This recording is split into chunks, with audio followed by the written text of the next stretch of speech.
Series की starting में कहानी सुनाने वाले की तरफ से हमें बताया जाता है हमारा ये वर्ल्ड बहुत ही ज्यादा सिंपल था, लेकिन अचानक से इस वर्ल्ड में दूसरी दुनियाओं के डायमेंशन पोर्टल्स ओपन होना स्टार्ट हो गए, जिनमें से बहुत ही ज्यादा पावरफुल मॉन्स्टर्स निकल कर बाहर आए, जिन्होंने अर्थ के ऊपर अटैक करना स्टार्ट कर दिया। और इतना ही काफी नहीं था कि अचानक से हमारी अर्थ के पास एक और प्लेनेट आ गया, जो कि कुछ टाइम बाद खुद से डिस्ट्रॉय हो गया। लेकिन उस प्लेनेट के बहुत ही ज्यादा पीसेस आकर हमारी अर्थ के ऊपर गिर गए। लेकिन इस इंसिडेंट के बाद हमारी अर्थ मुकम्मल तौर पर चेंज हो गई, क्योंकि अर्थ के ऊपर बहुत सी ऐसी चीजें थी जिन्होंने खुद को इवॉल्व करना स्टार्ट कर दिया। लेकिन इस वक्त सबसे बड़ी प्रॉब्लम्स वो क्रीचर्स थे जो कि दूसरी डायमेंशन में से हमारे वर्ल्ड पर आए थे। और इसी के साथ हमें दिखाया जाता है कि एक बहुत ही ज्यादा पावरफुल क्रिएचर ने इस जगह पर बहुत ही ज्यादा आर्मी वाले लोगों को किल कर दिया होता है। और इसी के साथ हमें यहाँ पर एक आर्मी ऑफिसर को दिखाया जाता है जो कि इस मॉन्स्टर को देखकर काफी ज्यादा घबराया हुआ होता है। और इसी के साथ हमें इस मॉन्स्टर के बारे में बताया जाता है जो कि असलियत में एक बी रैंक मॉन्स्टर है। और इस क्रिएचर को देखते हुए वो आर्मी ऑफिसर सोच रहा होता है इस क्रिएचर की बॉडी बहुत ही ज्यादा स्ट्रॉन्ग है और ये एक बी रैंक का मॉन्स्टर है, तो क्या मैं सिर्फ अपनी गन्स के साथ इस मॉन्स्टर को हरा पाऊंगा। और इसी वक्त हम देखते हैं कि वो मॉन्स्टर बहुत ही तेजी से उस ऑफिसर के ऊपर अटैक करने के लिए बढ़ जाता है और उस ऑफिसर ने भी अपनी गन को निकाल लिया होता है और इस मॉन्स्टर के ऊपर बुलेट शूट कर रहा होता है, लेकिन इस चीज का कोई फायदा नहीं होता। और वो मॉन्स्टर उस आर्मी ऑफिसर को एक बहुत ही जोरदार पंच मारता है और वो उसे बहुत ही ज्यादा दूर फेंक देता है, जिसकी वजह से वो बहुत ही ज्यादा इंजर्ड हो गया था। और हमें बताया जा रहा होता है ह्यूमंस उस वक्त बहुत ही ज्यादा वीक थे, क्योंकि इन मॉन्स्टर्स के मुकाबले में उनकी स्ट्रेंथ का लेवल बहुत ही ज्यादा लो था। और इसी वक्त हम देखते हैं कि वो मॉन्स्टर उस आर्मी ऑफिसर के पास आ चुका होता है और इसी वक्त वो एक बार फिर से उस आर्मी ऑफिसर के ऊपर अटैक कर देता है। लेकिन इसी वक्त हमें दिखाया जाता है कि उस आर्मी ऑफिसर ने अपने एक ही हाथ से इस मॉन्स्टर के इस पावरफुल अटैक को रोक लिया होता है। और इसी के साथ हमें दिखाया जा रहा होता है कि उस आर्मी ऑफिसर की स्ट्रेंथ आहिस्ता आहिस्ता इंक्रीज हो रही होती है और उसकी बॉडी की पावर्स को रोकने के लिए उसके ऊपर जितनी भी लिमिट्स लगी हुई होती है वो पर्सन अपनी इन तमाम लिमिट्स को ही ब्रेक कर देता है। और इसी वक्त वो पर्सन उस मॉन्स्टर को उठाकर बहुत ही जोर से जमीन पर दे मारता है और उसने अपने एक ही अटैक के साथ उस मॉन्स्टर को किल कर दिया होता है। और इसी के साथ हमें बताया जाता है वो फर्स्ट टाइम था जब एक पर्सन डायरेक्ट एक एस रैंक हंटर में चेंज हो गया था और उस दिन के बाद से लोगों की इवोल्यूशन होना स्टार्ट हो गई। लेकिन जरूरी नहीं था कि सभी लोगों के पास बिल्कुल सेम पावर्स हो, बल्कि हर एक इंसान के पास उसकी एबिलिटी के हिसाब से डिफरेंट पावर्स मौजूद थी। और इसी के साथ वो सभी लोग जिनके पास सुपर पावर्स मौजूद थी वो हंटर्स कहलाने लगे। और इसी के साथ हमें प्रेजेंट सीन दिखाया जाता है जहाँ पर स्कूल की छुट्टी होने के बाद कुछ स्टूडेंट्स जो कि अपने घर जा रहे होते हैं वो बातें कर रहे होते हैं। आज का दिन काफी ज्यादा अच्छा था, लेकिन यार हमारे टीचर्स हमें कुछ ज्यादा ही बोर करते हैं। तुम्हें नहीं लगता कि उन्हें हमें इतना ज्यादा बोर नहीं करना चाहिए और हमें जल्दी ही छुट्टी दे देनी चाहिए। तो उसका साथ ही बोल रहा होता है अपनी बकवास बंद करो, हम स्कूल सिर्फ इसीलिए आते हैं ताकि हम अपनी पढ़ाई पर ध्यान दे सकें। लेकिन इसी वक्त वो दोनों स्टूडेंट्स काफी ज्यादा हैरान हो जाते हैं और हमें दिखाया जाता है कि यहाँ पर बहुत ही ज्यादा आर्मी वाली कार्स मौजूद होती है और इन कार्स में बहुत ही ज्यादा स्टूडेंट्स बैठे हुए होते हैं। और ये देखकर एक लड़का अपने दोस्त से बोलता है, सुनो ब्रदर, क्या तुम्हें इस बारे में पता है कि आखिर ये स्टूडेंट्स इन कार्स में क्यों बैठे हुए हैं और ये कहाँ पर जा रहे हैं। तो वो लड़का बोलता है, क्या तुम्हें इस बारे में नहीं पता, ये सभी वॉरियर हाई स्कूल के स्टूडेंट्स हैं और ये अपने एग्जाम्स के लिए डंजन में जा रहे हैं ताकि ये उस डंजन को क्लियर करके अपने एग्जाम्स में हाई मार्क्स हासिल कर सके। तो सुनकर वो पर्सन कह रहा होता है, ओ हाँ, मैंने इस बारे में सुना हुआ है, लेकिन तुम्हें नहीं लगता ये कुछ ज्यादा ही रिस्की है। आखिर वो लोग अपने स्टूडेंट्स को डंजन में क्यों भेजते हैं जबकि वहाँ पर तो बहुत ही ज्यादा पावरफुल मॉन्स्टर्स के साथ उन्हें फाइट करनी पड़ती है। तो लड़का कह रहा होता है ऐसे इसलिए है ताकि ये सभी लोग बहुत ही ज्यादा पावरफुल हंटर्स बन सके और आगे चलकर अपनी कंट्री को प्रोटेक्ट कर सके। लेकिन इसी वक्त वो दोनों देखते हैं कि यहाँ पर काफी ज्यादा लड़कियां किसी लड़की की तारीफ कर रही होती है और वो कह रही होती है, जरा देखो तो वो कितना ज्यादा कूल है, वो बहुत ही ज्यादा हैंडसम है, मैंने इसके जितना हैंडसम लड़का पहले कभी भी नहीं देखा। और इसी के साथ हमें उस लड़के को दिखाया जाता है, लेकिन इस लड़के को देखकर वो स्टूडेंट्स में उसका दोस्त काफी ज्यादा हैरान हो गया होता है और वो बोलता है, भाई आखिर ये क्या चीज है, क्या तुम मुझे इसके बारे में बता सकते हो। तो लड़का बोलता है, इडियट, क्या तुम्हें इसके बारे में भी नहीं पता, ये पर्सन एक मिक्स्ड ब्लड है, यानी कि ये एक एल्फ और इंसान का बच्चा है। और इसी के साथ हमें इस एल्फ लड़के के बारे में इंफॉर्मेशन बताई जाती है और इस लड़के का नाम डायव है, जो कि अभी तक 14 टाइम्स डंजन में वापस आ चुका है। और हम देखते हैं उन दोनों स्टूडेंट्स में से एक लड़के को इस लड़के को देखकर काफी ज्यादा गुस्सा आ रहा होता है और वो बोल रहा होता है, जरा इन लड़कियों को तो देखो, ये सभी लोग उसे ट्रीट तो ऐसे कर रही हैं जैसे कि वो कोई आइडियल है, अब हमें यहाँ से चलना चाहिए, मेरा तो इन्हें देखकर दिमाग खराब हो रहा है। लेकिन इसी वक्त यहाँ पर एक और लड़का आ जाता है जिसे देखकर वो चश्मिश लड़का बोलता है, हे जे, अच्छा क्या तुम भी यहाँ पर आ गए, क्या तुम हमारे साथ गेम्स खेलने के लिए जाने वाले हो। और इसी के साथ हमें हमारे हीरो को दिखाया जाता है जिसका नाम जे है और जे उनसे बोलता है, सॉरी दोस्तों, मैं तुम्हारे साथ नहीं जा सकता, मैं थोड़ा बिजी हूँ, तुम लोग चले जाओ। तो ये बात सुनकर एक लड़का बोलता है, आखिर ये साला ऐसा भी क्या काम कर रहा है जो इतना ज्यादा बिजी है। तो ये बात सुनकर उसका दोस्त उसके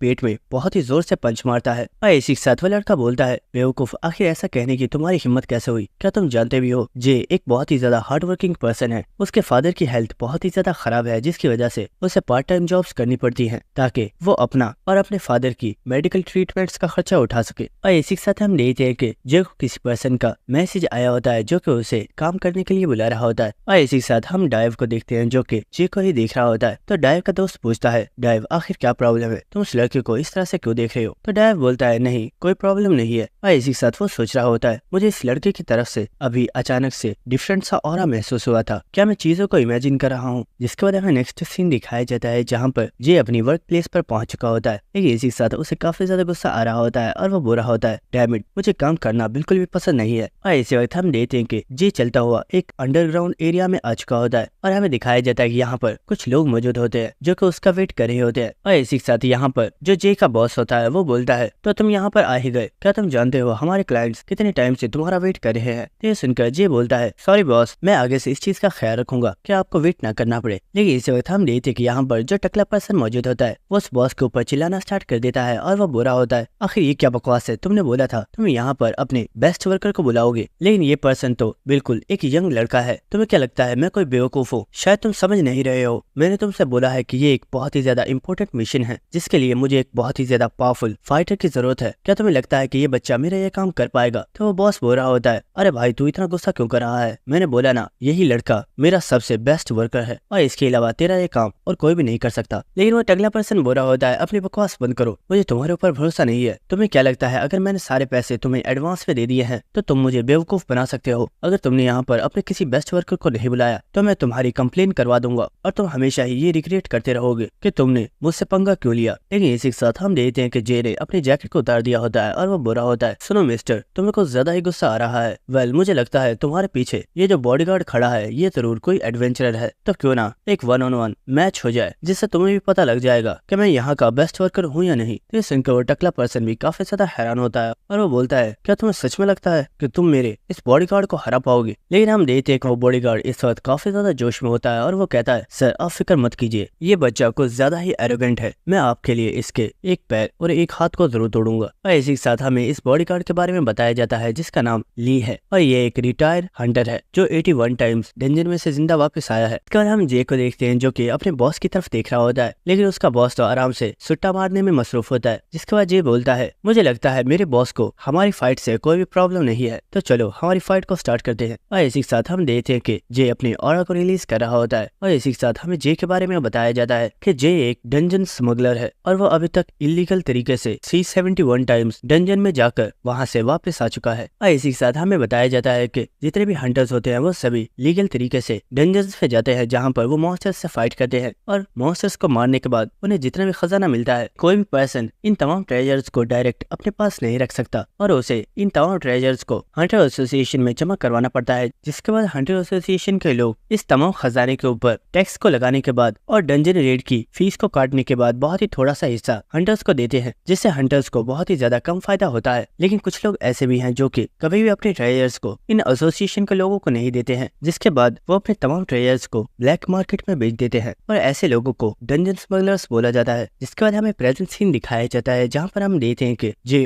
और वो बॉडीगार्ड दोनों ही फाइट करने के लिए रेडी हो गए होते हैं। और इसी के साथ वो टकला पर्सन उस बॉस से बोल रहा होता है, ओए क्या तुम पागल हो गए हो? मेरा बॉडीगार्ड एक एडवेंचरर रह चुका है और मैंने सुना है कि जब वो एक एडवेंचरर था तो उसने अपने बहुत ही ज्यादा टीम मेंबर्स को इसलिए किल कर दिया क्योंकि वो लोग उसकी बात नहीं मानते थे। तो ये बात सुनकर जे बोल रहा होता है, तुमने अपने टीम मेंबर्स को सिर्फ इसलिए किल कर दिया क्योंकि वो तुम्हारी बात नहीं मानते, तुम तो सच में बहुत ही ज्यादा स्कैरी पर्सन हो। लेकिन इसी के साथ हम देखते हैं कि वो बॉडीगार्ड जे के पास आ गया होता है और वो बोल रहा होता है, बच्चे क्या तुम जानते हो तुम सिर्फ एक ट्रैश हो। और ये बात सुनकर जे काफी ज्यादा हैरान हो गया होता है और वो बोलता है, वेल तुमने सही नाम दिया, तुम सचमुच एक ट्रैश हो, फिक्र मत करो मैं तुम्हें मुकम्मल तौर पर साफ कर दूंगा। और ये देखकर वो बॉस और टकला पर्सन दोनों ही काफी ज्यादा हैरान हो रहे होते हैं। और इसी के साथ हम देखते हैं कि जे उस पर्सन की बेइज्जती कर रहा होता है, लेकिन इसी वक्त वो पर्सन जे के फेस पर एक बहुत ही जोरदार पंच मारता है। लेकिन इसी के साथ वो बॉडीगार्ड काफी ज्यादा हैरान हो गया होता है क्योंकि हम देखते हैं कि जे ने इस अटैक को बहुत ही आसानी के साथ डॉज कर लिया होता है। लेकिन इसी वक्त वो बॉडीगार्ड बहुत ही गुस्से में जे के ऊपर एक बार फिर से अपने पंच के साथ अटैक करता है। लेकिन इसी वक्त हम देखते हैं कि जे बहुत ही तेजी के साथ उस बॉडीगार्ड के फेस पर एक बहुत ही जोरदार किक मारता है और हम देखते हैं कि ये किक इतनी ज्यादा स्ट्रॉन्ग होती है कि उस बॉडीगार्ड की पूरी बॉडी ही एक किक में ही मुकम्मल तौर पर हिल गई होती है और उसे एक बहुत ही बड़ा झटका लगा होता है। और इसी के साथ जे बोलता है, अरे ये क्या, अभी तो मैंने अपनी बॉडी को वार्म अप भी नहीं किया है और तुम्हारी तो हालत अभी से ही खराब हो गई है। और हम देखते हैं कि इस अटैक की वजह से वो बॉडीगार्ड भी काफी ज्यादा हैरान होता है और वो सोच रहा होता है ये कोई नॉर्मल लड़का नहीं है, ये पर्सन बहुत ही ज्यादा स्किल्ड है, इसलिए मैं इसे और ज्यादा लाइटली नहीं ले सकता, वरना मैं इस लड़के से हार जाऊंगा और मेरी बहुत ही ज्यादा बेइज्जती हो जाएगी। और इसी वक्त हम देखते हैं कि वो पर्सन अपनी शर्ट को फाड़ देता है, जिसके बाद हम उस बॉस को देखते हैं जो कि उस टकले पर्सन से बोल रहा होता है, मुझे लगता है तुम्हारे बॉडीगार्ड को काफी ज्यादा गुस्सा आ रहा है क्योंकि उसे समझ आ गई है कि वो मेरे वर्कर को नहीं हरा सकता। और ये सुनकर वो टकला पर्सन काफी ज्यादा हैरान हो रहा होता है। और इसी वक्त हम देखते हैं कि उस बॉडीगार्ड ने अपनी फुल पावर को एक्टिवेट कर दिया होता है और वो इस वक्त अपनी बॉडी को बहुत ही ज्यादा इनहेंस कर रहा होता है। और इसी के साथ जे भी कुछ देखकर काफी ज्यादा हैरान हो गया होता है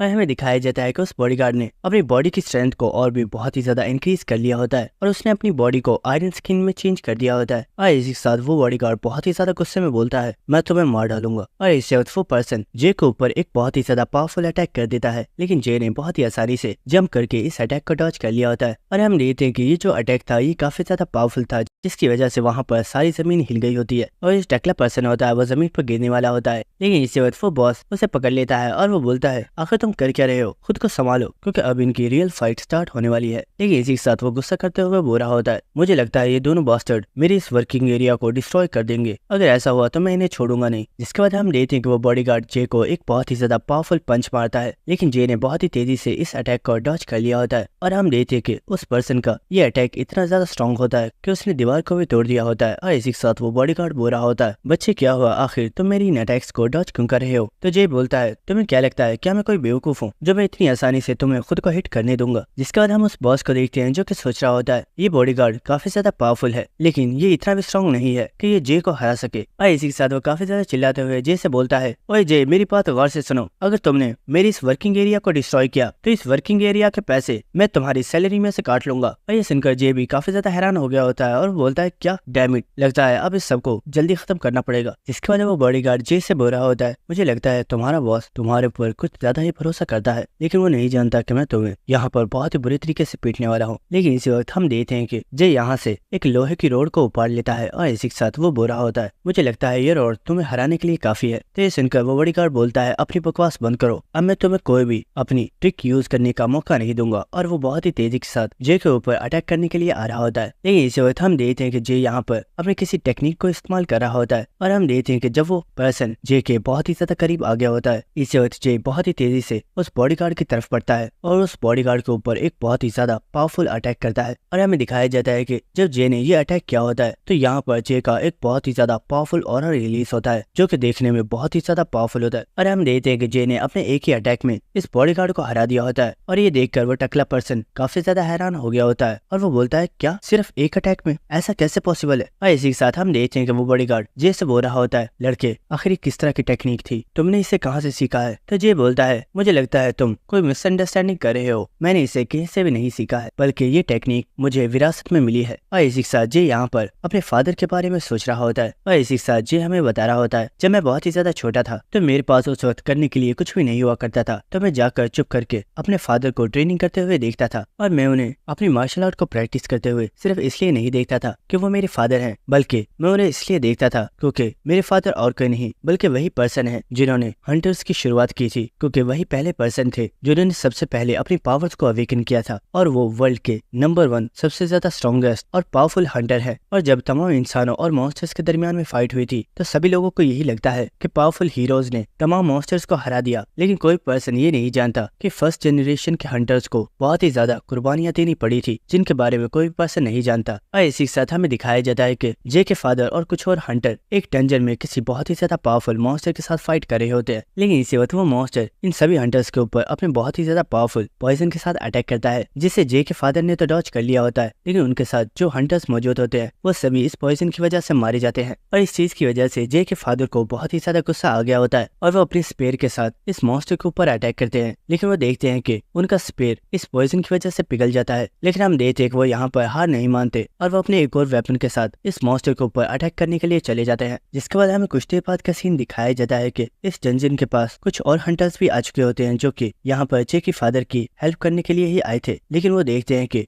जे के फादर ने अकेले ही इस मॉन्स्टर को किल कर दिया होता है। और जे हमें बता रहा होता है मेरे फादर ने सिर्फ किसी एक मॉन्स्टर को किल नहीं किया, बल्कि उन्होंने हजारों मॉन्स्टर्स को किल किया है जिनके अंदर बहुत ही ज्यादा पावरफुल ड्रैगन्स भी मौजूद है। और यही रीजन था कि मेरे फादर को किंग ऑफ ड्रैगन स्लेयर का टाइटल दिया गया था, क्योंकि उन्होंने अपनी लाइफ में बहुत ही ज्यादा पावरफुल ड्रैगन्स को किल किया था और सभी लोग उनके बहुत ही बड़े फैन थे और हर एक इंसान उनके जैसा बनना चाहता था। और यही रीजन था कि मैं हमेशा अपने फादर को मार्शल आर्ट प्रैक्टिस करते हुए देखता रहता था। और इसी वक्त हम देखते हैं कि जे के फादर अपने किसी बहुत ही ज्यादा पावरफुल टेक्निक को यूज करते हैं और ये टेक्निक बहुत ही ज्यादा पावरफुल होती है, जिसे देखकर जे बहुत ही ज्यादा खुश हो रहा होता है। लेकिन इसी वक्त हम देखते हैं कि जे के फादर यहाँ पर बहुत ही ज्यादा ब्लीडिंग करना स्टार्ट कर देते हैं और इस दिन जे को सबसे बड़ा शॉक लगा होता है, क्योंकि वो पर्सन जिसे सब लोग इनविंसिबल समझते थे वो पर्सन बहुत ही जल्द मरने वाला है। और इसी के साथ हम देखते हैं कि जे भागकर अपने फादर के पास आ चुका होता है और इसी के साथ जे हमें बता रहा होता है उस दिन से मेरे फादर की हालत दिन ब दिन खराब होती चली गई और मेरे फादर ने मुझसे बोला था कि वो जल्दी ही ठीक हो जाएंगे, लेकिन ऐसा कभी भी नहीं हुआ क्योंकि उनकी हालत बहुत ही तेजी के साथ खराब हो रही थी। और उस टाइम जब उनके दोस्तों को उनकी हेल्प करनी चाहिए थी, उन्होंने हमारे फादर की हेल्प करने से बिल्कुल मना कर दिया। और इतना ही नहीं बल्कि हमारी तमाम प्रॉपर्टी और हमारे तमाम एसेट्स के ऊपर उन लोगों ने ही कब्जा कर लिया। और उस दिन से मेरे फादर की हेल्थ के साथ उनकी मेंटल स्टेट भी खराब होना स्टार्ट हो गई और जैसे जैसे वक्त गुजरता गया सभी लोग ड्रैगन स्लेयर योसियोंग के बारे में भूल गए और अब कोई पर्सन मेरे फादर के बारे में नहीं जानता।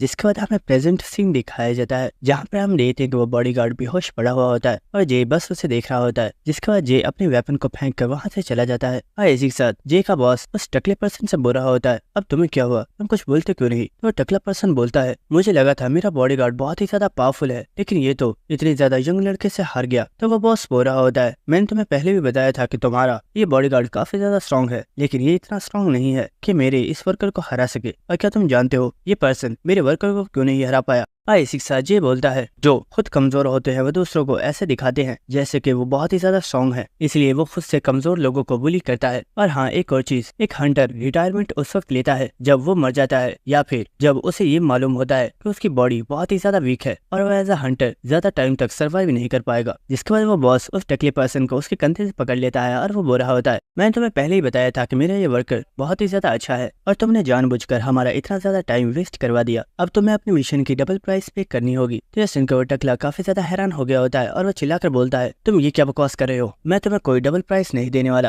लेकिन इसी वक्त हम देखते हैं कि उस बॉस को इस टकले पर्सन के ऊपर बहुत ही ज्यादा गुस्सा आ रहा होता है और वो बोल रहा होता है मुझे लगता है तुम्हें अपनी जान प्यारी नहीं है, तुम बहुत ही देर से मेरा दिमाग खराब कर रहे हो, मुझे लगता है तुम सही सलामत अपने घर वापस नहीं जाना चाहते। तो ये बात सुनकर वो पर्सन काफी ज्यादा घबरा गया होता है और वो बोलता है सर आप तो मेरा गुस्सा कर गए, मैं तो आपके साथ मजाक कर रहा था, मैं आपको डबल प्राइस पे करने के लिए तैयार हूँ। जिसके बाद हमें नेक्स्ट सीन दिखाया जाता है जहाँ पर हम देखते हैं कि जब जे पानी पी रहा होता है तो उसका बॉस उससे पूछता है जे क्या तुम्हें एफीरियल वेब के बारे में पता है। तो ये सुनकर जे बहुत ही ज्यादा शॉक हो गया होता है और वो बोलता है क्या एफीरियल वेब, बॉस कहीं हमारा मिशन उस मॉन्स्टर से फाइट करना तो नहीं है। ये बात आप भी जानते हो कि वो मॉन्स्टर बहुत ही ज्यादा पावरफुल होता है और उस मॉन्स्टर को तो बहुत ही ज्यादा पावरफुल हाई रैंक के हंटर्स भी किल नहीं कर सकते। तो ये सुनकर वो बॉस बोल रहा होता है इडियट, मैंने ये नहीं बोला कि तुम्हें उस मॉन्स्टर से फाइट करने के लिए वहाँ पर जाना है, मैं जानता हूँ कि तुम उस मॉन्स्टर के साथ फाइट नहीं कर सकते, लेकिन क्या हो अगर उस मॉन्स्टर से एक वाइट रैंक का हंटर फाइट करे। तो ये सुनकर जे काफी ज्यादा हैरान हो जाता है और वो बोलता है क्या एक वाइट रैंक का हंटर। तो वो बॉस बोलता है हाँ, और सिर्फ एक वाइट रैंक का नहीं, यहाँ पे ये जो टकला पर्सन आया था इसने मुझे इन्फॉर्मेशन दी है कि अब से कुछ दिन पहले 7 बहुत ही ज्यादा पावरफुल व्हाइट रैंक के हंटर्स ने मिलकर उस एफीरियल वेब का शिकार किया है। और दोस्तों यहाँ पर एफीरियल वेब किसी और चीज को नहीं बल्कि मधुमक्खी वाले मॉन्स्टर्स की क्वीन को बोला गया है। और वो बॉस बोल रहा होता है उस कस्टमर का कहना था कि उन 7 व्हाइट रैंक हंटर्स ने मिलकर जब उस मॉन्स्टर को किल कर दिया था तो उन्हें उसके छत्ते में से रॉयल जेली मिली थी, लेकिन उन व्हाइट रैंक हंटर्स में से एक ने उन्हें धोखा दे दिया और उसने वो रॉयल जेली एक स्मगलर को दे दी ताकि वो उस जेली को ब्लैक मार्केट में ले जाकर उसे और भी ज्यादा प्रॉफिट दे सके। लेकिन उस पर्सन का बैड लक कि जिस स्मगलर को उसने ये जॉब दी थी वो स्मगलर मॉन्स्टर्स के हाथों से मारा गया और वो रॉयल जेली इस वक्त डंजन में ही मौजूद है है और मैं चाहता हूँ कि तुम जाकर उस रॉयल जेली को लेकर आओ। ये बात सुनकर जे बोल रहा होता है, बॉस अगर मैं वहाँ पर चला भी जाता हूँ तो वो रॉयल जेली है, आपको नहीं लगता कि उसे हासिल करने के लिए और भी हंटर्स आए होंगे? तो वो बॉस बोल रहा होता है, नहीं, उसे लेने के लिए अगर कोई पर्सन आ सकता है तो वो सिर्फ स्मगलर्स हैं, क्योंकि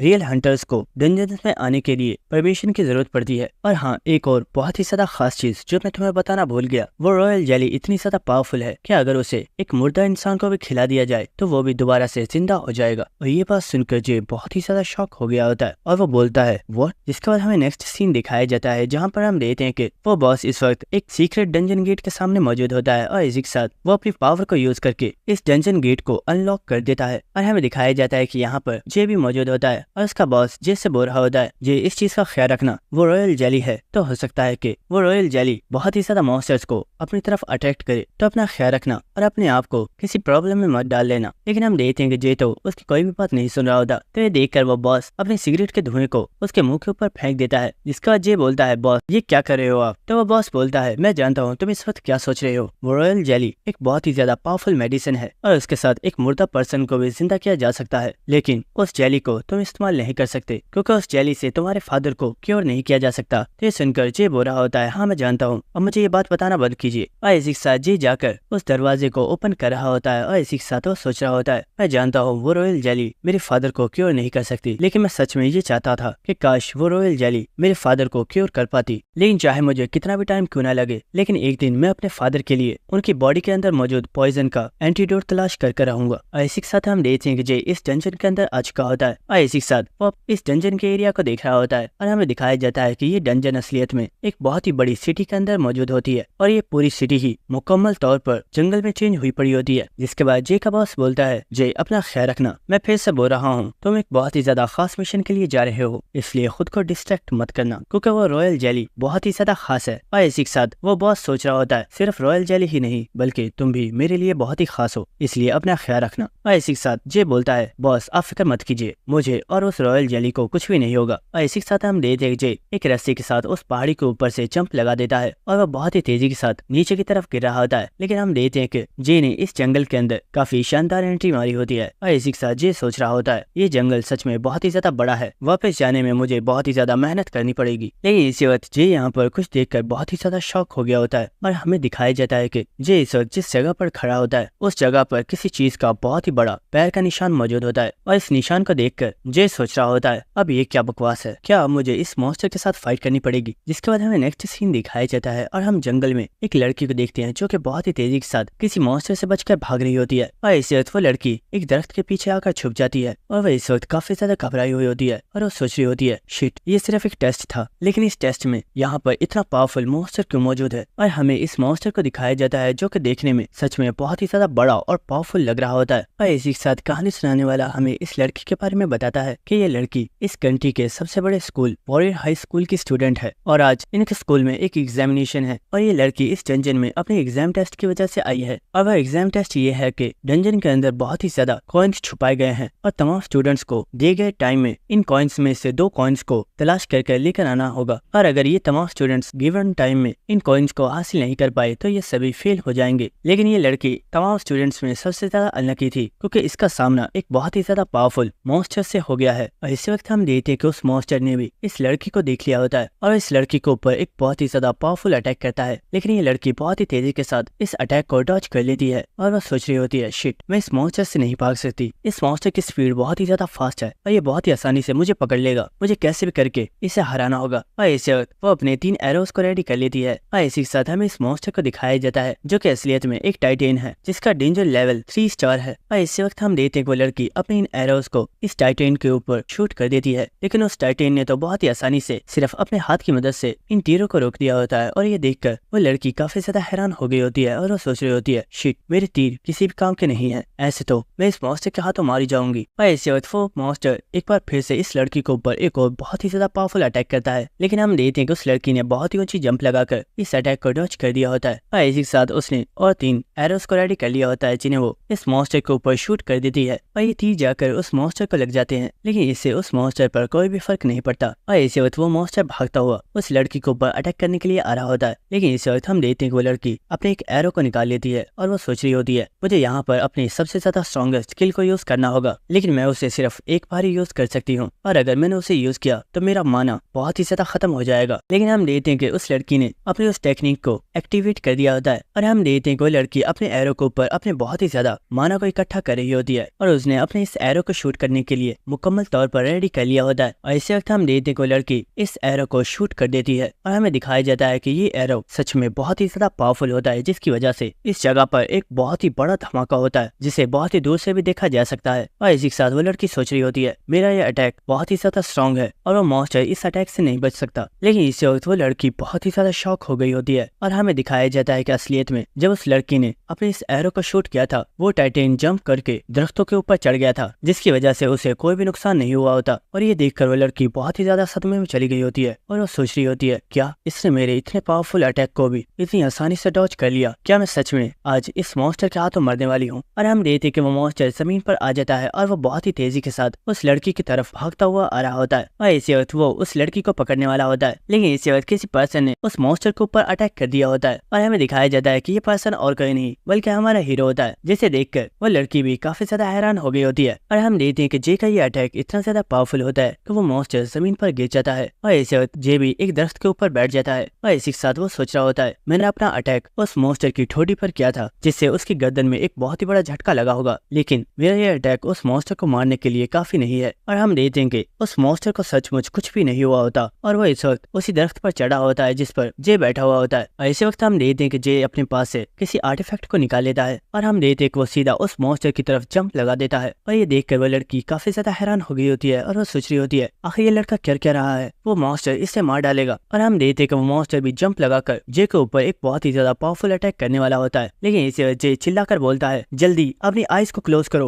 और ये सुनकर वो लड़की काफी हैरान हो गई होती है। और इसी वक्त हम देखते हैं कि जे उस मॉन्स्टर के बहुत ही ज्यादा करीब पहुंच गया होता है, और इसी वक्त वो अपने उस आर्टिफैक्ट को एक्टिवेट कर देता है, और इसी के साथ वो अपनी आईज को भी क्लोज कर लेता है। और हम देखते हैं कि इस आर्टिफैक्ट को यूज करने की वजह से इस जगह पर बहुत ही ज्यादा रोशनी हो गई होती है, और ये रोशनी इतनी ज्यादा पावरफुल होती है कि उस मॉन्स्टर को भी इस रोशनी में कुछ भी नजर नहीं आ रहा होता। इसके बाद हम देखते हैं कि जे जंप करके जमीन पर आ जाता है, और हम देखते हैं कि वो मॉन्स्टर इस वक्त काफी ज्यादा चिल्ला रहा होता है, क्योंकि इस वक्त उसे कुछ भी नजर नहीं आ रहा होता। और इसी के साथ जे बोल रहा होता है, शिट यार, मैं इस आर्टिफैक्ट को सिर्फ एक बार यूज कर सकता था, और मैंने सोचा नहीं था कि मैं इससे डंजन में एंटर होते ही इतनी जल्दी यूज कर लूंगा। और इसी के साथ हमें इस आर्टिफैक्ट के बारे में बताया जाता है कि ये एक बहुत ही ज्यादा स्पेशल आर्टिफैक्ट है, जिसे स्टनिंग टॉर्च कहा जाता है, और इसे समुद्र के अंदर से मिलने वाली एक बहुत ही ज्यादा स्पेशल मछली के स्किल्स के साथ बनाया जाता है। और ये टॉर्च इतनी ज्यादा पावरफुल होती है कि ये कुछ देर के लिए एक बहुत ही ज्यादा पावरफुल मॉन्स्टर को भी अंधा कर सकती है, लेकिन अगर इसे किसी इंसान के ऊपर इस्तेमाल कर दिया जाए तो इंसान हमेशा के लिए ही अंधा हो जाएगा। इसलिए ये आर्टिफैक्ट काफी ज्यादा डेंजरस भी है। जिसके बाद जे देखता है कि वो लड़की भी बिल्कुल ठीक है और उसे कुछ भी नहीं हुआ है। जिसके बाद जे उस लड़की के पास से जा रहा होता है, और वो बोलता है, तुम्हारे पास सिर्फ कुछ ही सेकंड्स मौजूद है, क्योंकि कुछ ही देर में ये मॉन्स्टर दोबारा से ठीक हो जाएगा, इसलिए अब जल्दी करो और यहाँ से चली जाओ। और इतना कहने के बाद जे बहुत ही तेजी के साथ इस जगह से भागना स्टार्ट कर देता है, और इसी के साथ भागते हुए जे को अपने बॉस की बात याद आ रही होती है, जहाँ पर जे का बॉस बोल रहा होता है, जे डंजन में तुम्हें कभी भी अगर कोई पर्सन मिलता है, अगर वो प्रॉब्लम में हुआ तो तुम उसकी हेल्प कर सकते हो, लेकिन उस पर्सन के ऊपर भरोसा मत करना, क्योंकि इस बारे में तुम्हें भी पता है कि एक नॉर्मल स्मगलर के ऊपर भी $5 मिलियन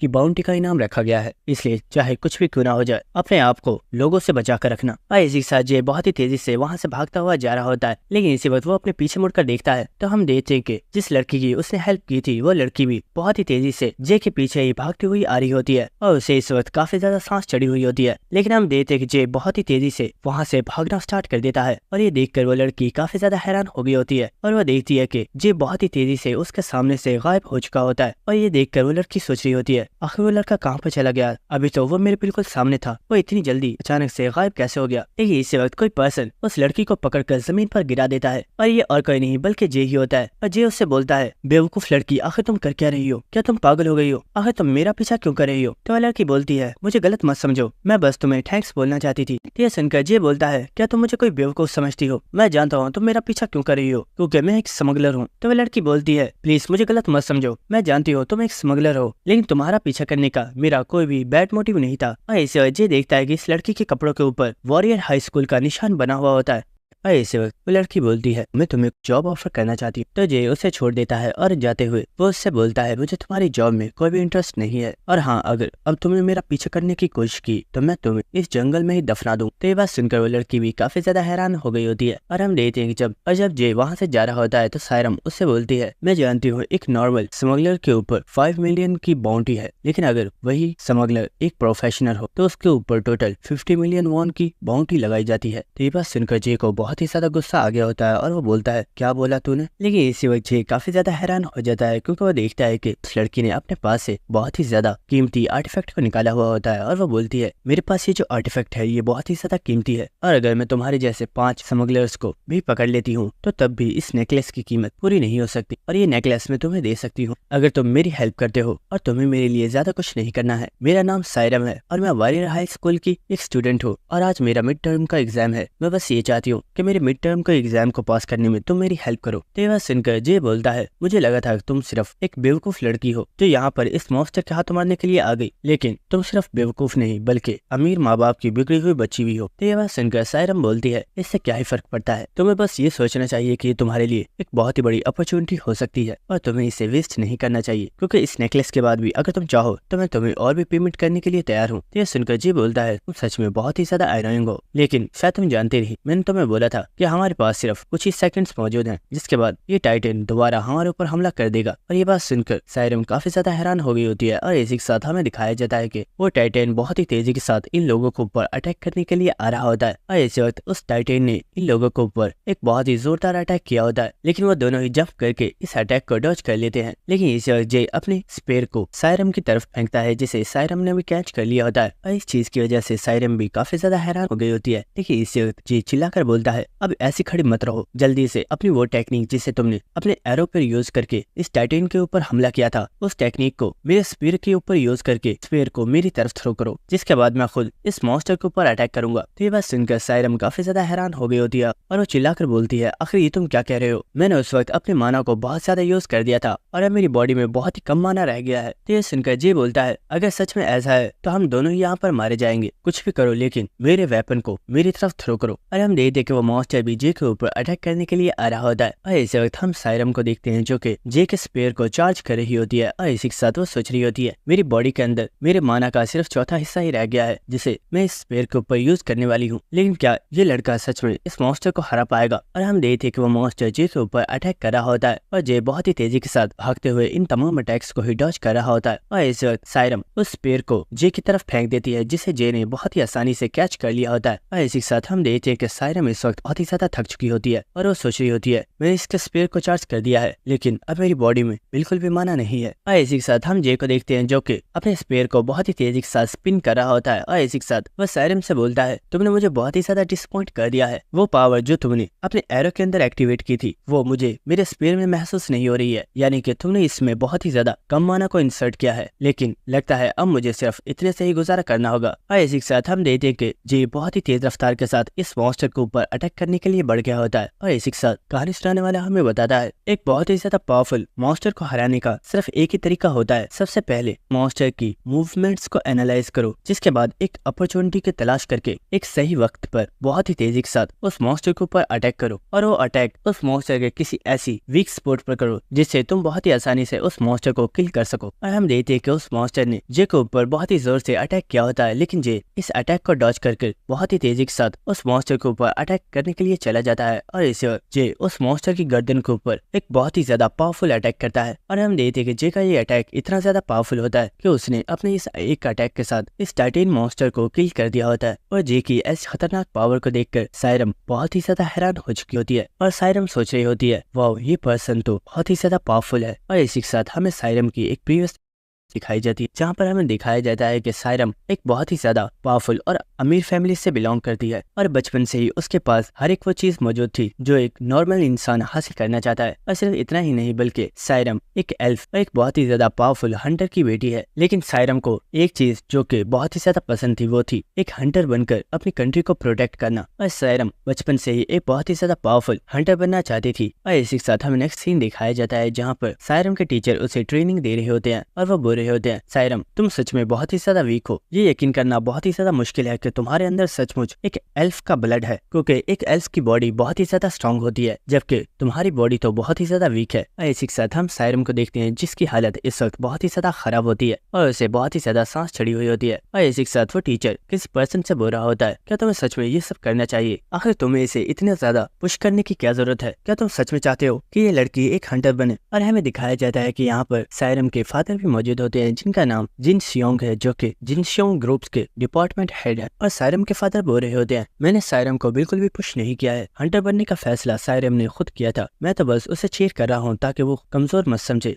तो ये बात सुनकर वो पर्सन बोलता है, मैं ये बात जानता हूँ, लेकिन क्या तुम जानते हो ये कोई नॉर्मल ह्यूमन नहीं है, बल्कि इसकी बॉडी के अंदर एक एल्फ का भी ब्लड है। और अगर देखा जाए तो एक जो नॉर्मल ह्यूमन होता है उससे ज्यादा सायरम के अंदर पोटेंशियल मौजूद है। लेकिन जब लोग इसे देखेंगे कि ये एक एल्फ है, लेकिन एल्फ होने के बाद भी ये इतनी ज्यादा वीक है, तो आगे चलकर इसका बहुत ही ज्यादा मजाक बनेगा। इसलिए मैं चाहता हूँ कि ये अभी से ही एक हंटर बनने के लिए गिव अप कर दे। लेकिन जिन सियोंग, क्या तुम एक बात जानते हो, मैं जब से तुम्हारी बेटी को ट्रेन करवा रहा हूँ, मैं ये बात समझ चुका हूँ कि ये लड़की कभी भी गिव अप नहीं करने वाली है। और मुझे भी लगता है कि अगर ये हिम्मत ना हार कर खुद को ऐसे ही ट्रेन करती रहे तो ये खुद को एक दिन बहुत ही ज्यादा पावरफुल हंटर बना लेगी। और इसी के साथ हमें सायरम के बारे में बताया जाता है कि सायरम ने बचपन से ही खुद को बहुत ही ज्यादा ट्रेन किया है और बहुत ही ज्यादा ट्रेनिंग करने के बाद सायरम ने खुद को इतना ज्यादा स्ट्रॉन्ग बना लिया है कि वो वॉरियर हाई स्कूल में सबसे ज्यादा स्ट्रॉन्गेस्ट आर्चर्स में से एक है। लेकिन खुद को इतना ज्यादा स्ट्रॉन्ग बनाने के लिए सायरम को बहुत ही ज्यादा स्ट्रगल करनी पड़ी है। और सिर्फ इतना ही नहीं बल्कि पूरे वॉरियर हाई स्कूल में सायरम का कोई एक भी दोस्त नहीं है और वो हमेशा ही खुद को बहुत ही ज्यादा अकेला फील करती है। और इसी के साथ हमें प्रेजेंट सीन दिखाया जाता है जहाँ पर सायरम जे की पावर को देखकर बहुत ही ज्यादा हैरान हो रही होती है। और इसी वक्त हम देखते हैं कि जब वो टाइटेन जमीन पर आकर गिरता है तो यहाँ पर एक काफी बड़ा धमाका होता है। और इसी के साथ हम देखते हैं कि वो टाइटेन इस वक्त मर चुका होता है। और इसी के साथ जे उस धुएं में से निकलते हुए सायरम के पास आ रहा होता है। लेकिन इसी के साथ हम सायरम को देखते हैं जो कि इस वक्त काफी ज्यादा हैरान होती है और वो बोल रही होती है, इस लड़के की एज बिल्कुल मेरी इतनी है, तो आखिर ये पर्सन इतना ज्यादा स्ट्रॉन्ग कैसे है, जबकि बचपन से ट्रेनिंग करने के बाद भी मैं खुद को अभी तक इतना स्ट्रॉन्ग नहीं बना पाई हूँ। लेकिन इसी के साथ हम जे को देखते हैं जो कि अपने चश्मे के बारे में सोच रहा होता है और उसे अपने बॉस की बात याद आ रही होती है जहाँ पर उसका बॉस बोल रहा होता है, इस चश्मे को संभाल कर रखना, ये काफी ज्यादा कीमती है। तो जे बोल रहा होता है, सर इसमें महंगा क्या है, मार्केट से इस तरह के ग्लासेस 100-200 वॉन में मिल जाएंगे। तो ये सुनकर उसका बॉस बोलता है, इडियट, इस ग्लास को स्पेशल मैजिक को यूज करते हुए बनाया गया है और ये तुम्हारी आईज को मैजिक से प्रोटेक्ट करता है ताकि तुम्हारी आईज खराब ना हो और इसकी टोटल प्राइस 1 मिलियन है। और ये बात सोचकर जे को इस वक्त काफी ज्यादा गुस्सा आ रहा होता है और वो सोच रहा होता है, डैम इट, मेरा बॉस फिर से इस इक्विपमेंट के पैसे मेरी सैलरी में से काट लेगा। लेकिन इसी वक्त वो देखता है कि सायरम उसके पास आ गई होती है और वो बोल रही होती है, मैंने तुम्हें पहले कभी हमारे स्कूल में नहीं देखा, इसका साफ मतलब यही है कि तुम हमारे वॉरियर स्कूल में तो नहीं हो, जरूर तुम दूसरे किसी बड़े हंटर स्कूल के कोई सीनियर स्टूडेंट हो जो तुम इतने ज्यादा पावरफुल हो। तो ये सुनकर जे बोलता है, क्या बकवास कर रही हो, पहले वो चीज दो जिसका तुमने मुझसे वादा किया था। तो ये बात सुनकर सायरम उसे अपना नेकलेस दे देती है जिसे जे भी फौरन से ले लेता है और वो इस नेकलेस को देखकर सोच रहा होता है, ये नेकलेस तो देखने में असली ही लग रहा है, लेकिन अगर इसे मैं ब्लैक मार्केट में बेचता हूँ तो मुझे इसकी तकरीबन कितनी प्राइस मिलेगी। और वो अभी ये सब कुछ सोच रहा होता है। लेकिन इसे सायरम मुझसे पूछती है, हमारे वॉरियर हाई स्कूल की फीस बहुत ही ज्यादा हाई है, शायद इसलिए तुम हमारे वॉरियर हाई स्कूल में नहीं हो और मुझे लगता है कि तुम शायद किसी और बड़े स्कूल के स्टूडेंट हो और वहाँ की फीस को पे करने के लिए ही तुम एक डंजन स्मगलर बने हो, क्या मैं ठीक कह रही हूँ? तो जे बोलता है, नहीं, तुमने बिल्कुल गलत कहा, क्योंकि मैं किसी भी स्कूल का स्टूडेंट नहीं हूँ और आज तक मैं कभी भी स्कूल नहीं गया। तो ये बात सुनकर सायरम काफी ज्यादा हैरान हो गई होती है और वो बोलती है, व्हाट? और इसी वक्त वो बोलती है, मैं समझ गई, जरूर तुम किसी बहुत ही ज्यादा पावरफुल टीचर के पास ट्रेनिंग कर रहे हो, इसलिए तुम इतने ज्यादा स्ट्रॉन्ग हो। तो जे बोलता है, नहीं, ऐसा कुछ भी नहीं है। तो यह सुनकर सायरम बहुत ही ज्यादा हैरान हो गई होती है और चिल्लाकर बोलती है, आखिर ये क्या बकवास कर रहे हो, ये बिल्कुल इम्पॉसिबल है, तुम्हारी स्किल्स, तुम्हारे लड़ने का स्टाइल ये बहुत ही ज्यादा यूनिक है और ऐसा सिर्फ प्रोफेशनली कर सकते हैं, तुम जरूर मुझसे झूठ बोल रहे हो। लेकिन इसी वजह जे अपनी स्कूल आईडी को सायरम का फेस पर फेंक कर मारता है। इस चीज से सायरम को काफी ज्यादा गुस्सा आ गया होता है। लेकिन वो इस स्कूल आईडी को चेक करती है और उसे पता चलता है कि जे सचमुच किसी भी हंटर स्कूल का स्टूडेंट नहीं है, बल्कि वो तो एक बहुत ही ज्यादा नॉर्मल स्कूल का स्टूडेंट है। और इस चीज की वजह से सायरम काफी ज्यादा हैरान होती है और वो बोल रही होती है, तुम तो सच में सिर्फ एक हाई स्कूल के स्टूडेंट हो, लेकिन तुम फिर भी बहुत ही ज्यादा स्ट्रॉन्ग हो। लेकिन इस वक्त हम देखते हैं कि जे ने अपने वेपन को सायरम की तरफ पॉइंट कर दिया होता है और वो बोलता है, चलो वो जल्दी करो और मुझे अपनी स्कूल आईडी दो। और हम देखते हैं कि सायरम ने उसे अपनी स्टूडेंट आईडी दे दी होती है जिसके ऊपर सायरम की इन्फॉर्मेशन दी गई होती है। इस इन्फॉर्मेशन को रीड करने के बाद जे इस स्टूडेंट आईडी को अपने पास रख लेता है। तो ये देखकर सायरम बोल रही होती है, आखिर ये तुम क्या कर रहे हो, मुझे मेरी आईडी वापस करो। तो जे बोलता है, नहीं इसे तो मैं वापस नहीं करूंगा क्योंकि मेरे पास तुम्हारी इन्फॉर्मेशन होना जरूरी है। तो सायरम बोलती है, क्या आखिर तुम मेरी इन्फॉर्मेशन का क्या करोगे। तो जे बोलता है, फिक्र मत करो, अभी बताता हूँ, जरा मेरे पास आओ। तो ये सुनकर सायरम काफी ज्यादा हैरान होती है और वो बोलती है, आखिर इससे तुम्हारा क्या मतलब है। लेकिन इस जे उसे कंधे से पकड़कर अपने पास कर लेता है और ये देखकर सायरम काफी ज्यादा हैरान हो गई होती है और शर्माते हुए कहती है, आखिर ये तुम क्या कर रहे हो। लेकिन इसी वक्त हम देखते हैं कि जे ने अपने मोबाइल को निकाल लिया होता है और वो बोलता है, फिक्र मत करो, मैं तुम्हें कुछ भी नहीं करूंगा, हम बस एक सेल्फी लेने वाले हैं। तो ये सुनकर सायरम बोलती है, क्या, लेकिन तुम मेरे साथ सेल्फी क्यों लेना चाहते हो। तो जे एक काफी ज्यादा खतरनाक स्माइल देते हुए बोलता है, क्या तुम्हें समझ नहीं आया, ये सेल्फी आगे मेरे काफी ज्यादा काम आएगी, क्योंकि अगर तुमने मेरी इन्फॉर्मेशन बाहर किसी भी पर्सन को दी और बाद में किसी ने भी अगर मुझे पकड़ा तो मैं सबको बता दूंगा कि मैं तुम्हारे लिए काम करता हूँ। और ये बात सुनकर सायरम काफी ज्यादा घबरा गई होती है। लेकिन इसी के साथ जे सायरम के साथ अपनी सेल्फी ले लेता है, जिसके बाद हमें नेक्स्ट सीन दिखाया जाता है कि जे सायरम से बोल रहा होता है, अच्छा मुझे ये बताओ, आखिर तुम्हारे मिड टर्म का टेस्ट है क्या और उसमें मैं तुम्हारी किस तरीके से हेल्प कर सकता हूँ। तो सायरम उसे बताती है, मुझे इस फॉरेस्ट में से 2 गोल्डन कॉइन्स को कलेक्ट करना है, जिन्हें हमारे स्कूल की तरफ से यहाँ पर पहले से ही छुपाया गया है और तमाम कॉइन्स जिन प्लेसेस पर रखे गए हैं उन प्लेसेस के बारे में हमें बताया गया है। लेकिन प्रॉब्लम यहाँ पर कॉइन्स नहीं बल्कि इस फॉरेस्ट के मॉन्स्टर्स हैं, जिनसे बचकर हमें उन कॉइन्स को हासिल करना है। और इसी के साथ सायरम बोलती है, मैंने एक गोल्डन कॉइन को हासिल कर लिया है और अब मुझे बस एक और गोल्डन कॉइन चाहिए। जिसके बाद जी बोलता है, अच्छा ठीक है, मुझे ये बताओ यहाँ पर सबसे ज्यादा करीब गोल्डन कॉइन किस जगह पर मौजूद है। तो सायरम बताती है, यहाँ पर पास में कुछ ओल्ड रूइंस मौजूद है, जहाँ पर एक मॉल मौजूद है और उस मॉल में उस कॉइन को रखा गया है। तो बस सुनकर जे काफी ज्यादा हैरान हो गया होता है और वो बोलता है, क्या। तो सायरम बोलती है, क्या हुआ, तुम इतने ज्यादा हैरान क्यों हो रहे हो। तो जे बोलता है, एक्चुअली बात यह है कि जिस जगह पर मुझे जाना था वो भी वही प्लेस है, क्योंकि वहाँ पर एफीरियल वेब की रॉयल जेली मौजूद है। ये बात सुनकर सायरम काफी ज्यादा हैरान हो गई होती है और इसी के साथ जी बोलता है, वेल क्या मैं तुम्हें एक बात बताऊं, जिस 13 मॉन्स्टर को हम लोगों ने किल कर दिया है, ये मॉन्स्टर्स इस जगह पर नहीं होते क्योंकि इनका एरिया इस जगह से काफी ज्यादा दूर है, लेकिन फिर भी यहाँ पर मौजूद है। इसका मतलब है कि ये मॉन्स्टर रॉयल जेली को स्मेल करते हुए उसे अट्रैक्ट होकर यहाँ पर आया है और क्योंकि उस मॉल में रॉयल जेली मौजूद है तो उसके पास बहुत ही ज्यादा मॉन्स्टर्स हो सकते हैं। तो ये सुनकर सायरम काफी ज्यादा परेशान हो रही होती है। लेकिन जी बोलता है, तुम फिक्र मत करो, दूसरे कॉइन्स कहाँ पर हैं, हम दूसरे कॉइन्स को हासिल कर सकते हैं। लेकिन सायरम बोलती है, नहीं, और कोई भी कॉइन मौजूद नहीं है क्योंकि बाकी पार्टी मेंबर्स उन तमाम कॉइन्स को हासिल कर चुके हैं। तो ये बात सुनकर जे काफी ज्यादा हैरान होता है और वो सोच रहा होता है, आखिर पार्टी मेंबर्स से इसका क्या मतलब है, क्या इसके साथ जो और स्टूडेंट्स आए थे उन सभी ने आपस में पार्टीज डिवाइड कर ली हैं, लेकिन सायरम के साथ कोई भी पर्सन नहीं आया और यह अकेली ही उन कॉइन्स को तलाश कर रही है। जिसका ये बोलता है, तुम फिक्र मत करो, इस कॉइन को हासिल करने में मैं तुम्हारी हेल्प करूंगा। अच्छा अभी ये बताओ, तुम इसके बदले में मुझे कितनी प्राइस देने वाली हो। तो सायरम बोलती है, 1 बिलियन, मैं तुम्हें 1 बिलियन देने के लिए तैयार हूँ। तो ये बात सुनकर जे काफी ज्यादा हैरान हो गया होता है और वो बोलता है, क्या 1 बिलियन। तो जे का ऐसा रिएक्शन देखकर सायरम बोलती है, अगर इतने काफी नहीं है तो मैं अपने डैड से बात करके तुम्हें और भी पैसे दिलवा सकती हूँ।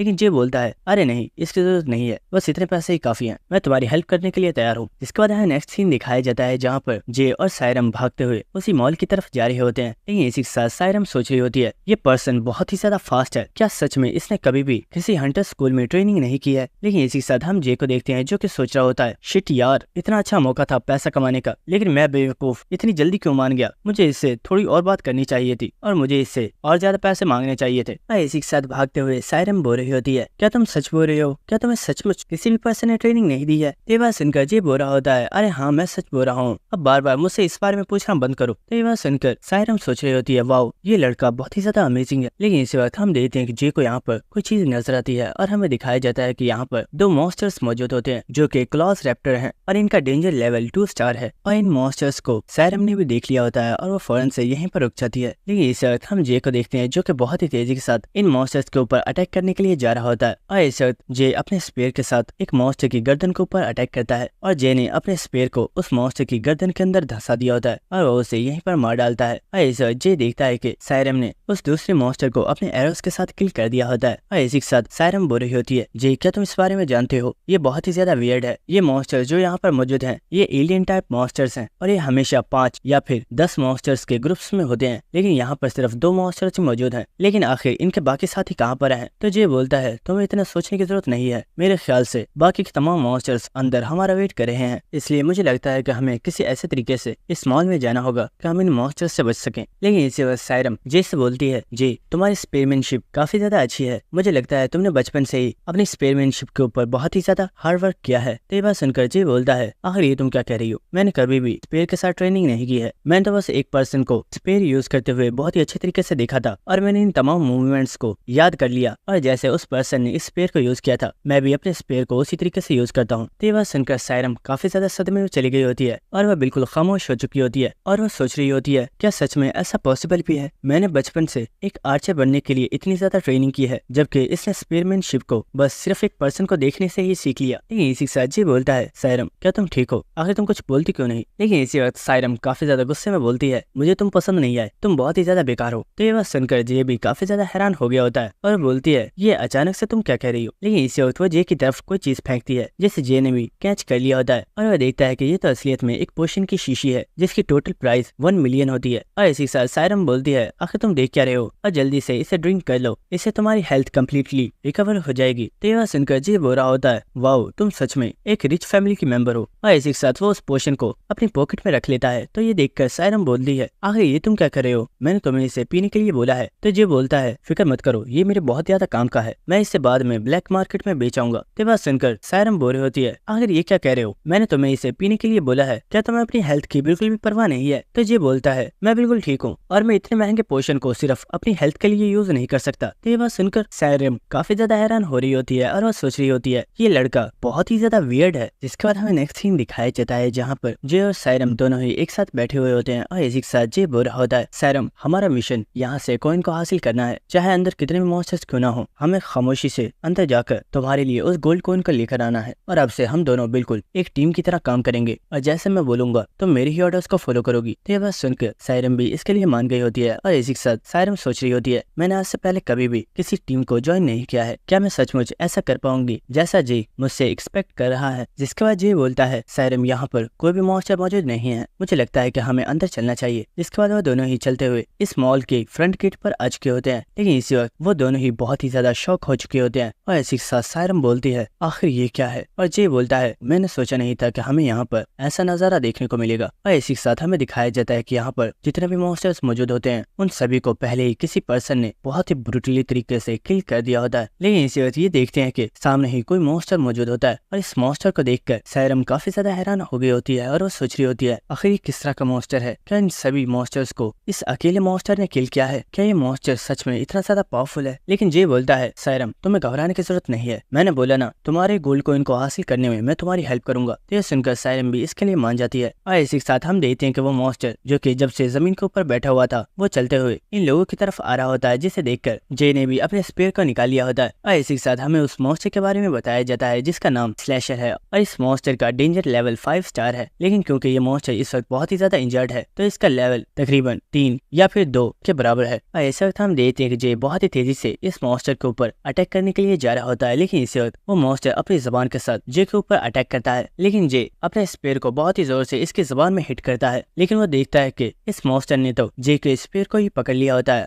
और वो मॉन्स्टर बहुत ही तेजी से इस स्पेयर के जरिए जे को अपने मुंह की तरफ खींच लेता है। लेकिन जे इस स्पेयर को छोड़ देता है जिससे वो इस मॉल की छत के ऊपर चला जाता है और वो अपने पैरों से छत को बहुत ही जोर से हिट करके इस मॉन्स्टर की तरफ बहुत ही तेजी के साथ आ रहा होता है। और इसी वक्त वो इस मॉन्स्टर को एक बहुत ही ज्यादा पावरफुल किक मारता है और इस अटैक की वजह से वो मॉन्स्टर चिल्लाना स्टार्ट कर देता है। लेकिन वो मॉन्स्टर अभी मुकम्मल तौर पर मरा नहीं होता। लेकिन इसी के साथ हम देखते हैं जे अपने स्पेयर को लेकर दोबारा से सायरम के पास आ चुका होता है और सायरम बोल रही होती है जे आखिर प्रॉब्लम क्या है, ये मॉन्स्टर इतना ज्यादा क्यों चिल्ला रहा है? तो ये बोलता है सायरम शायद तुम नहीं जानती लेकिन ये मॉन्स्टर बिल्कुल एक अलार्म की तरह काम करता है और इससे बहुत ही ज्यादा हंटर्स एक अलार्म के तौर पर यूज करते हैं ताकि अगर कोई भी पर्सन आए तो लोगों को इसका पता चल जाए। तो ये सुनकर सायरम काफी ज्यादा हैरान हो गई होती है और वो बोलती है जे आखिर ये कहने से तुम्हारा मतलब क्या है? क्या तुम ये कहना चाहते हो कि यहाँ पर कोई और पर्सन मौजूद है जिसने इस मॉन्स्टर को यहाँ पर एक ट्रैप की तरह सेट किया हुआ है? और इसी के साथ हमें दिखाया जाता है कि यहाँ पर कोई पर्सन आ गया होता है जो कि इन दोनों से बोलता है मुझे लगा था कि मैं थोड़ी अपनी नींद कंप्लीट कर सकता हूँ लेकिन तुम दोनों ने तो मुझे बहुत जल्दी ही उठा दिया, तुम लोग सच में बहुत ही ज्यादा एनोइंग हो। इस पर्सन को यहाँ पर देखकर सायरम काफी ज्यादा हैरान हो गई होती है और वो बोलती है आखिर ये पर्सन है कौन, क्या ये कोई हंटर है? लेकिन इसी के साथ वो देखती है कि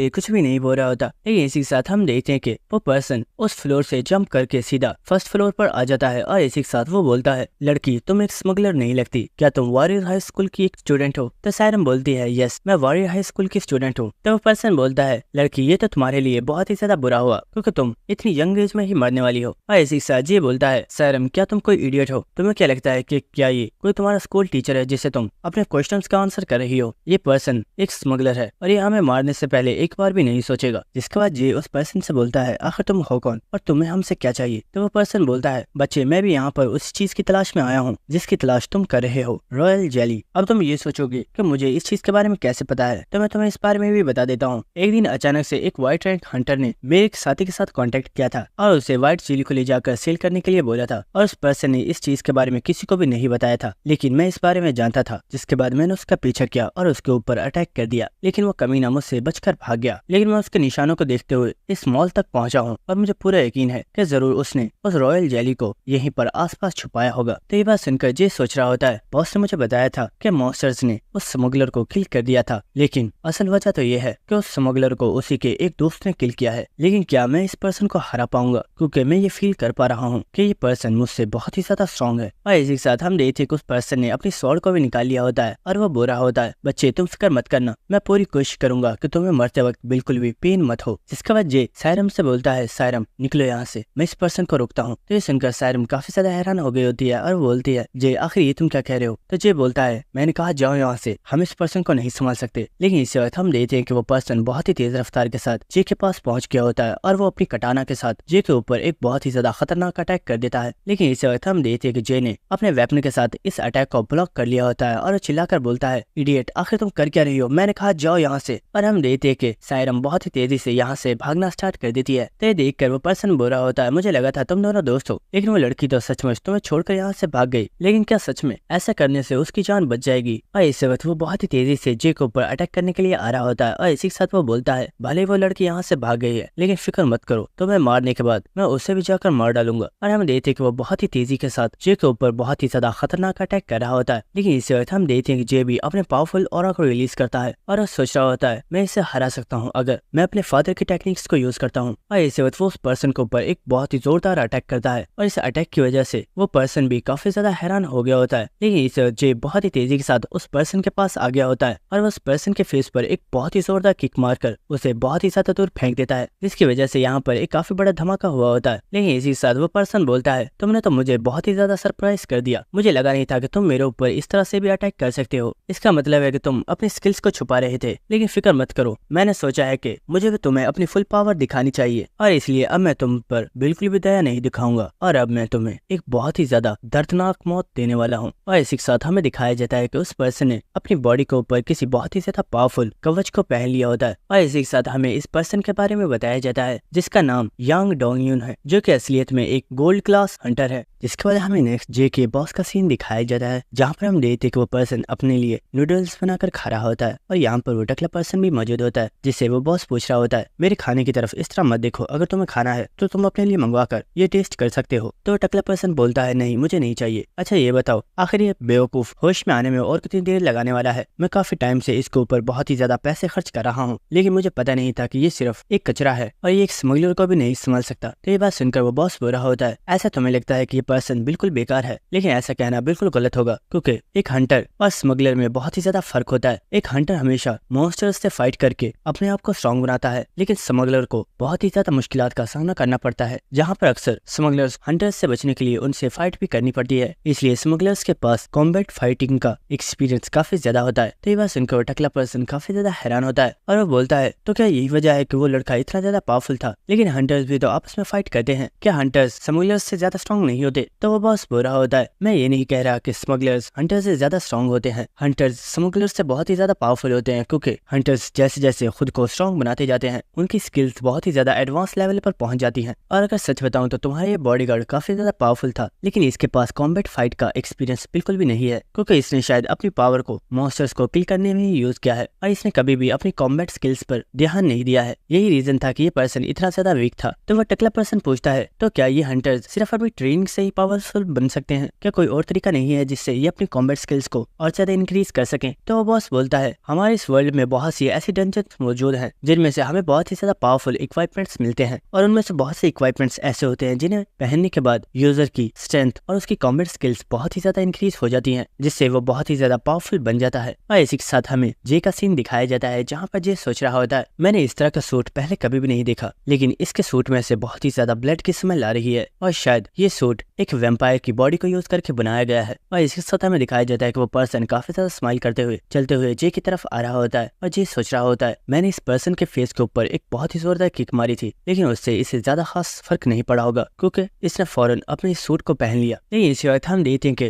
वो पर्सन जे के ऊपर अटैक करने के लिए आ रहा होता है, और वो बोल रहा होता है, आखिर तुम इतना क्या सोच रहे हो, मुझे लगता है अब हमें अपनी फाइट को स्टार्ट करना चाहिए। और वह जे के ऊपर एक बहुत ही जोरदार अटैक करता है, लेकिन जे ने अपने स्पेयर के साथ इस अटैक को रोक लिया होता है। लेकिन जे नोटिस करता है कि उस पर्सन की स्ट्रेंथ अब बहुत ही ज्यादा इंक्रीज हो चुकी है, और इस वक्त वो पर्सन जे के पेट में एक बहुत ही जोरदार किक मारकर उसे बहुत ही ज्यादा दूर फेंक देता है। लेकिन जे किसी तरीके से अपने आप को संभाल लेता है, लेकिन इस वक्त वो पर्सन बहुत ही तेजी के साथ जे के पास पहुंच गया होता है, और वह जे के ऊपर अपनी कटाना स्वॉर्ड के साथ अटैक करना स्टार्ट कर देता है। और हम देखते हैं कि वो जे की बॉडी के ऊपर बहुत ही तेजी के साथ कट्स लगा रहा होता है, और इसी के साथ वो पर्सन चिल्लाते हुए बोल रहा होता है, आखिर तुम कर क्या रहे हो, तुम उससे सही तरीके से फाइट क्यों नहीं कर रहे, मुझे तो लगा था तुम बहुत ही ज्यादा स्ट्रांग हो, लेकिन तुम तो बस एक कचरे हो। और इसी के साथ हमें बताया जाता है कि इस पर्सन ने अपनी बॉडी के ऊपर जिस जैकेट को पहना हुआ था, वो जैकेट एक आर्टिफैक्ट है जिसका नाम शील्ड जैकेट है, और ये जैकेट वैम्पायर की बॉडी को यूज करके बनाई गई है। और जब भी यूजर इस जैकेट को अपनी बॉडी के ऊपर कवर करता है, तो बदले में ये जैकेट उस पर्सन की बॉडी में से उसके ब्लड को पी रही होती है, और इस तरीके से ये कवच खुद को और भी ज्यादा स्ट्रॉन्ग बनाता रहता है। और इसी के साथ हम देखते हैं कि वो पर्सन जे के ऊपर एक बार फिर से बहुत ही ज्यादा पावरफुल अटैक करने के लिए आ रहा होता है, और जे सोच रहा होता है, अगर मैंने इस अटैक को डॉच नहीं किया तो मैं यहाँ पर मर भी सकता हूँ। ऐसे वक्त हम देखते हैं कि जे की बॉडी के ऊपर एक बहुत ही जोरदार अटैक करता है, जिसकी वजह से जे के पेट के ऊपर कट लग गया होता है। और इसी के साथ वो पर्सन काफी ज्यादा हंसते हुए बोल रहा होता है, तुम तो बहुत ही ज्यादा बेकार हो, तुमसे फाइट करने में अब मुझे बिल्कुल भी मजा नहीं आ रहा, इसलिए मुझे लगता है कि अब मुझे तुम्हें खत्म कर देना चाहिए। लेकिन इसी वक्त जे उस पर्सन से बोलता है, मुझे लगता है आज कोई स्पेशल डे जो मुझे आज इतने ज्यादा मुश्किलों का सामना करना पड़ रहा है। और इस वक्त हम देखेंगे जे अपने जैकेट को फेंक देता है, और वो बोलता है, मैंने जितना सोचा था तुम उतने ज्यादा स्ट्रॉन्ग नहीं हो, मैं बस ये देखना चाहता था कि तुम अपनी इस सूट की कितनी पावर को सही तरीके से यूज कर सकते हो, लेकिन तुम इस सूट के साथ भी बिल्कुल बेकार हो, क्योंकि इस सूट को यूज करने के बाद भी तुम्हारी स्पीड पहले से कुछ ज्यादा इंप्रूव नहीं हुई है। तो ये बात सुनकर उस पर्सन को बहुत ही ज्यादा गुस्सा आ गया होता है, और वह जे को गाली देते हुए बोलता है, कमीने, मैं तुम्हें जान से मार डालूंगा। जिसके बाद हम जे को देखते हैं जो कि इस पर्सन से फाइट करने के लिए बिल्कुल रेडी होता है, और वह सोच रहा होता है, ये पर्सन इस वक्त बहुत ही ज्यादा गुस्से में है और इस चीज का मैं फायदा उठा सकता हूँ। और इस वक्त हम देखते हैं कि वो मॉन्स्टर बहुत ही तेजी के साथ जे के ऊपर अटैक करने के लिए आ रहा होता है, और इसी वक्त वो जे के ऊपर एक बहुत ही ज्यादा खतरनाक अटैक कर देता है। और इसी वक्त हम देखते हैं कि जे बहुत ही तेजी के साथ आगे बढ़ता है, और वो अपनी ऑरा को रिलीज करते हुए इस वैम्पायर के ऊपर अपने फादर की फर्स्ट टेक्निक को यूज करके एक बहुत ही ज्यादा पावरफुल अटैक करता है, जिसकी वजह से वो मॉन्स्टर और जे दोनों ही पीछे हो जाते हैं। लेकिन इसी वक्त जे अपने फादर की सेकंड टेक्निक को एक्टिवेट कर देता है, और वह इस मॉन्स्टर के ऊपर एक और बहुत ही ज्यादा पावरफुल अटैक करता है। और हम देखते हैं कि जैसे ही ये अटैक उस मॉन्स्टर की बॉडी के साथ हिट हुआ होता है, वो मॉन्स्टर इस जगह से बहुत ही ज्यादा दूर जाकर गिर जाता है। और जे का ये अटैक बहुत ही ज्यादा पावरफुल था, जिसकी वजह से यहाँ पर एक बहुत ही बड़ा धमाका हुआ होता है। लेकिन हम देखते हैं कि सेकंड टेक्निक को यूज करने की वजह से जे काफी ज्यादा इंजर्ड हो गया होता है, और वो सोच रहा होता है, मेरे फादर की तमाम टेक्निक्स ही बहुत ही ज्यादा पावरफुल है, लेकिन मैं इन तमाम टेक्निक्स को इतने रेकलेस तरीके से यूज नहीं कर सकता, वरना मैं अपनी बॉडी को ही डैमेज कर लूंगा। जिसके बाद हमें उसी पर्सन को दिखाया जाता है जो कि इस वक्त काफी ज्यादा शॉक में होता है, और वो कह रहा होता है, आखिर तुमने ये कैसे किया, तुम्हारा ये अटैक बहुत ही ज्यादा पावरफुल था। तो ये बोलता है, बस तुम्हारा टाइम खत्म हो गया है, अब तुम मेरे हाथों से मरोगे, क्योंकि मैं जानता हूँ कि तुम्हारा ये सूट भी मेरे इस अटैक के बाद बहुत ही ज्यादा कमजोर हो चुका है। लेकिन इसी वक्त हम देखते हैं कि उस पर्सन ने अपने पास से एक डैगर निकाल लिया होता है, और वो काफी ज्यादा हंसते हुए बोलता है, बेवकूफ, क्या तुम्हें सच में लगता है कि मैं इतनी आसानी से तुम्हारे हाथों से मर जाऊंगा? अगर मुझे मरना ही है तो मैं तुम्हें अपने साथ लेकर मरूंगा।